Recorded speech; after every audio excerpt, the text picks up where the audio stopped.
Hi guys, this is Yashwant. ఈ రోజు చూసాను మన ఒక బకాసుర రెస్టారెంట్ అనే పోస్టర్ లాంచ్ చేశారు. చాలా ఇంట్రెస్టింగ్ గా ఉంది. సో దీంట్లో ఎలిమెంట్స్ చూస్తుంటే నాకు కొంచెం ఒక హర్రర్, ఒక థ్రిల్లర్ ఎలిమెంట్స్ అయితే కనబడుతున్నాయి. దీంట్లో చూడండి, మొత్తం ఫుడ్ సంబంధించిన మాత్రం ఉంది. హోటల్ సొంతం గ్రూప్ ఆఫ్ ఫ్రెండ్స్ మాత్రం కష్టపడి ఏదో హోటల్ పెట్టుకున్నారు. సో ప్రవీణ్ అయితే లీడ్ రోడ్ కనబడుతున్నాడు. సో కష్టపడి వండుతున్నారు. ఎంతకంటే వాళ్ళు కష్టపడి ఉండడం కదా, భయపడి వండుతున్నారు అనమాట. ఆ ఫేస్ చూసారనుకోండి, ఎంత కంగారుగా ఏదో ఒక భయంగా ఏదో చేస్తున్నట్టు ఉంది. మొత్తం ఈ పోస్టర్ చూస్తుంటే ఇక్కడ ఇక్కడ చూడండి, ఇక్కడ వైభహర్ష చూస్తుంటే ఒక హర్రర్లా కనబడుతున్నాడు. ఆయన ఒక బకాసులా కనబడుతున్నాడు. బకాసు అంటే తిండిపోతున్నమాట. అంటే ఫుడ్ అంటే బాగా ఇష్టం కదా. సో ఆయనకు ఇష్టమైనది బిర్యానీ అనమాట. బిర్యానీ కోసం బిర్యానీ వండి పెడుతున్నారు ఆయన కోసం. ఫ్రెండ్స్ అందరూ కష్టపడి ఆయన కోసం వండుతున్నారు. సో ఫుడ్ అంటే ఆత్మ అంటే ఆయన తినలేరు కదా. సో ఆయనకంటే ఒక బాడీ అయితే కావాలి. సో ఈయన దాని పని దాంట్లోకి వచ్చి ఆయన ఫుడ్ మాత్రం తింటున్నారు అనమాట.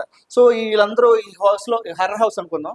సో ఈ హర్రర్ హౌస్లో వీళ్ళు ఎలా వెళ్ళారనేది సంథింగ్ స్టోరీలా ఉంది. ఏదైనా ఒక ఫంక్షన్ కావచ్చు, లేకపోతే ఒక హోటల్లో మళ్ళీ చేసుకుందాం అని ఫ్రెండ్స్ అందరూ కలిసి హోటల్ పెడదాం అనుకుంటే అక్కడ ఈ హర్రర్ ఎలిమెంట్స్ వాళ్ళు ఎలా తప్పించుకున్నారో అది సినిమా అనుకుంటున్నాను.